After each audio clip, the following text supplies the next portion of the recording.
So, Matt, have you been following the baseball playoffs at all? I really haven't, actually. What's going on right now? Who's winning? How the Dodgers Well, doing? we are in the league championship series, and we have two games tonight. The Tampa Bay Rays are up 3-1 against the Houston Astros, the cheaters, the team who won the World Series by cheating and got away with it. They Sounds like the would have been Patriots. eliminated last night had they win. The Rays have to win one out of the next three, and they go on to the World Series, which is kind of exciting because the Tampa Bay Rays are a small market team.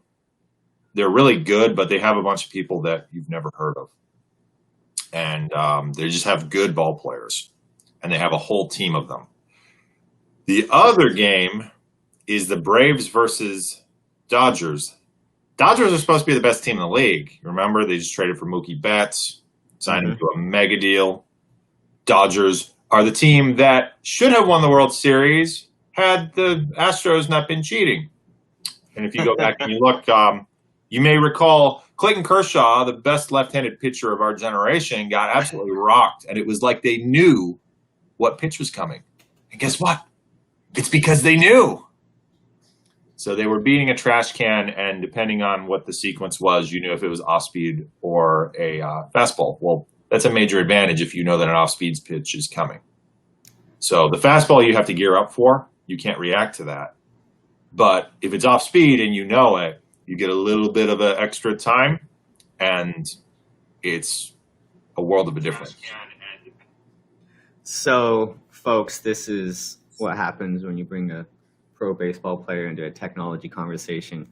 First 5 minutes or whatever's going on in baseball. But we actually came here today to talk about the value of practical AI. If you're not familiar with the acronym by now, artificial intelligence, now you know, you've been educated.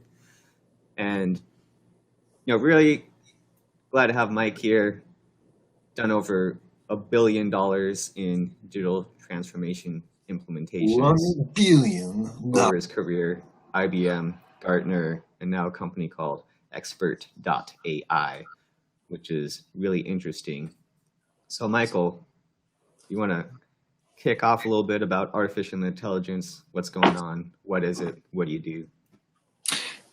Yeah, I think it's an exciting time for the value of practical AI. And I think that the trick here, Matt, is that assessing the business value of AI is notoriously tricky for an executive. Absolutely.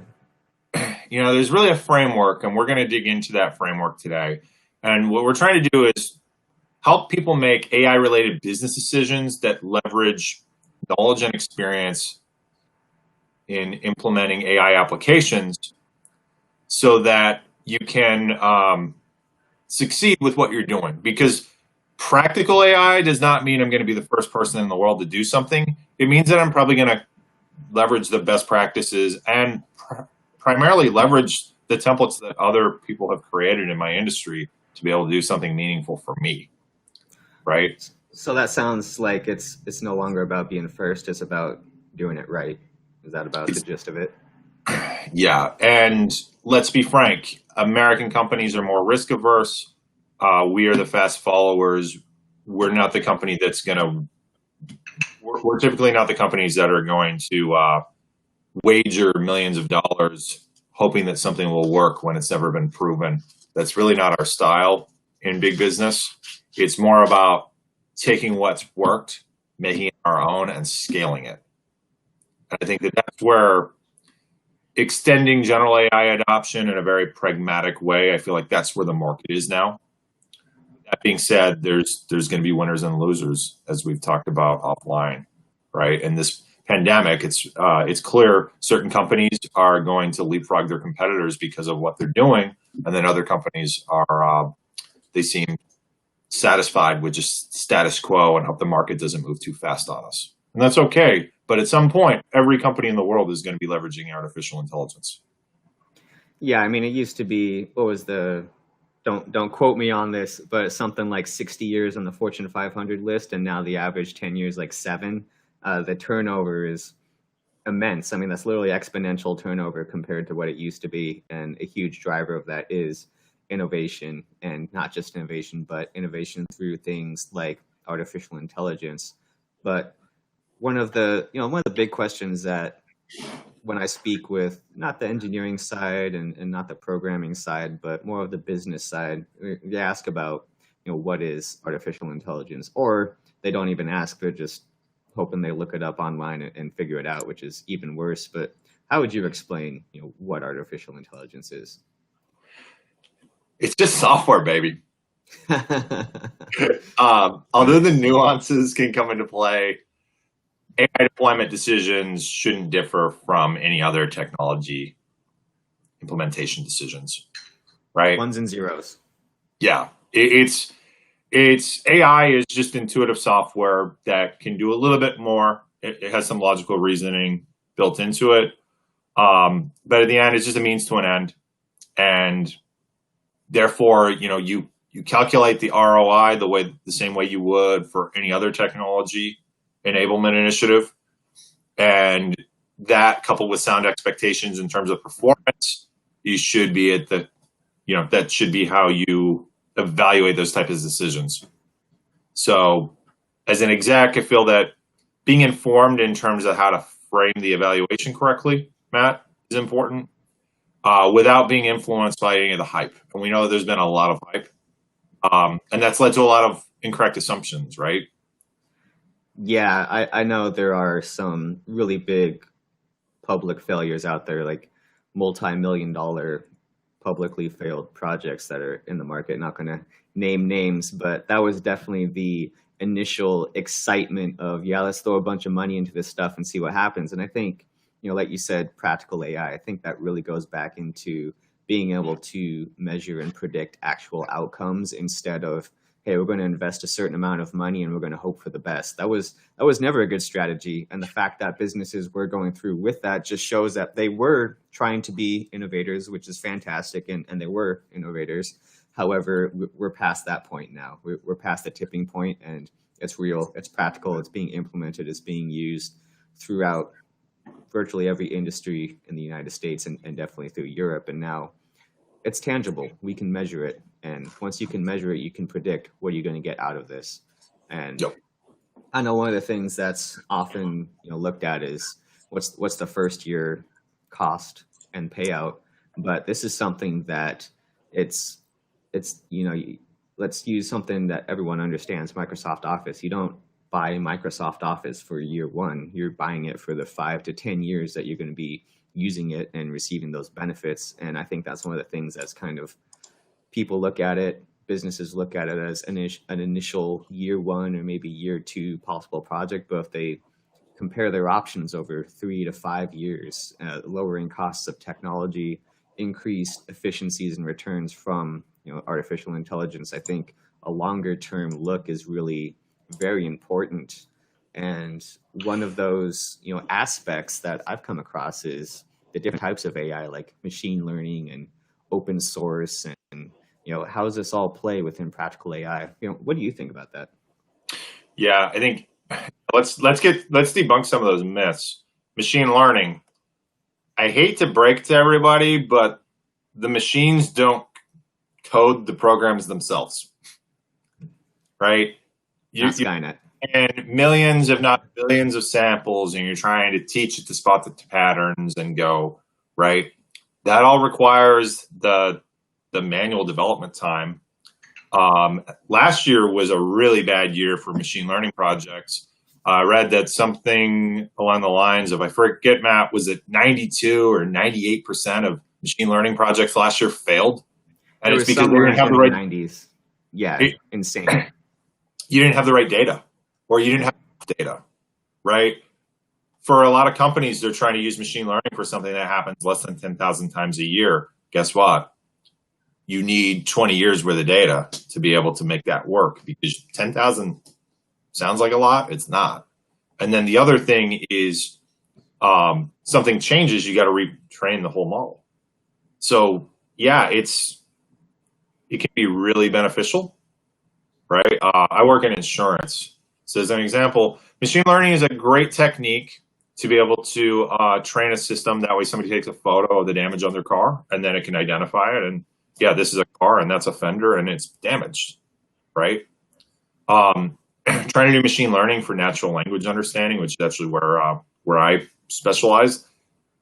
No one's ever been able to successfully do it because there's so many nuances in language, right? That you need a different approach. I think that on that mentality, I was looking into it for especially last year. It's the mentality of I'm just going to take this huge data set and throw it at a system, and poof, there we go. Like there was the model, and The magic, the black box. yeah, unfortunately, that's not exactly how it works, but that's how the market perceived it, and that's what they tried to do, and that's why 90+% failure. How many millions, or I don't know, even billions of dollars of failings last year by just trying to throw stuff at the wall, see if it sticks. Right. Yeah, and when you talk about the business case, yeah, you're looking at multiple years. If you can get to a break even within the first 12 to 20 months, that's probably good, right? And then at the same time, there's a lot of intangible benefits that you need to use technology to justify the use of leveraging technology. So oftentimes for the clients that I work with, I really have to scale back what the business case is from others that have done the same thing, because are you really going to believe it when someone tells you you can get a 20x return and break even in a few months? You know, basically once it's been into production for a few months, you're break even. Hard to believe until you actually do it, right? Yeah. Again, there's a lot of intangibles that are harder to detect. And let's be frank, AI, or at least in the professional setting, AI is not eliminating jobs. It's augmenting people who waste a lot of their time on lower value tasks. But in the corporate America setting, I've yet to come across an instance where it was about replacing. It's always about just augmenting and accelerating to make wiser decisions at speed and at scale. A few things I've seen with that is, for example, speaking of the job market, just in 2020, we're in October right now, the AI specific job market grew 22% already this year. So you're talking about reducing jobs. Like, no, we're growing jobs at a pretty solid rate. And the second thing on that being what a lot of the discussions I've been involved around with implementing AI, instead of displacement of workers, it's more like, how can I increase accuracy? How can I reduce risk? So a human has a certain level of accuracy, but we know statistically speaking, after lunch and before you get off work, you're cognitively impaired, you're a lot lower efficiency level. Right. It is what it is. And so we know when you're doing evaluating documents or making decisions that have a higher level of risk factor to the company, there's a higher level of error. And by using things like artificial intelligence software tools, you're able to reduce that risk, or maybe even eliminate that risk entirely. And so now you're not getting rid of jobs, you're increasing profitability, you're increasing revenue.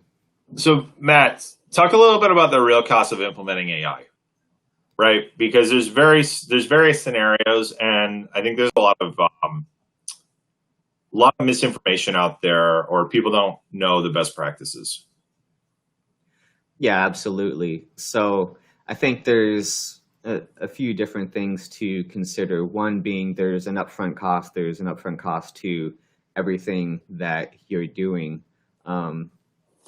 Depending on who you're going with and what you're doing, you might be doing the services yourself. They might be doing it. So it could be actually increasing some job positions. And, that's kind of where it stops, where people, stop thinking about it. But in reality, you're thinking about, let's say you catch $5 million worth of risk this year.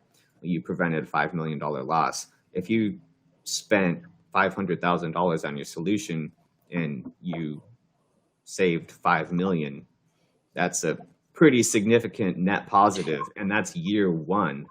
And that's one of the things that people aren't really thinking about. I mean, I know we have clients that have had even greater first year returns than that. And that's not the norm. Those are the exceptions, but there are some incredible net positive year one returns. And then you think about how is that going to spread across 5 years when all you're paying for is maintenance and occasional expansion or updates, and you're continuing to utilize this system.